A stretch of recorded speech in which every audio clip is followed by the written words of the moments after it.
काय नाव आहे पोरी तुझं? दिव्या. त्या नागपूरवरला संगीताबाईची मुलगी होस का मा तू? एवढीशी होतीस मा आमच्या गावाला आली होतीस तर. आता का करते मग तू? मी फर्स्ट इयरला आहे आणि हा माझा लहान भाऊ. 7वी झाली आता ह्या वर्षी याची. हाही खूप शिकला आहे पण काहीच करत नाही. नुसता दिवसभर क्रिकेट खेळणे आणि फोन आला का साप पकडायला जाणे. आई, सर्पमित्र म्हणतात त्याला.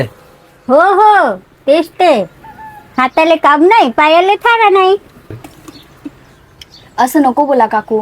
साप पकडणे हे पण तर प्राऊडचंच काम आहे. ते पण तर लोकांची रक्षाच करणे आहे. कोणाच्या घरी जर अर्ध्या रात्री साप निघतात तर हेच लोक जाऊन त्यांची तिथे मदत करतात. यांच्यामुळेच तर त्यांना तिथे सुकूनची झोपा येते. ते तर आहेच म्हणा. चला काकू, येते मी. चहा खूप छान झाला होता. हो का? आमच्या रजनीशने बनवला होता.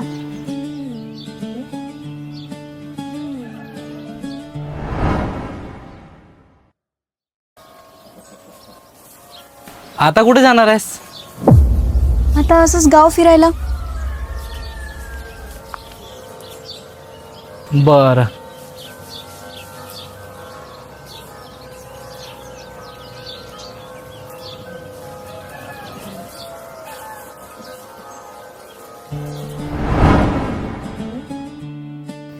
तू आम्हाला गाव फिरवशील?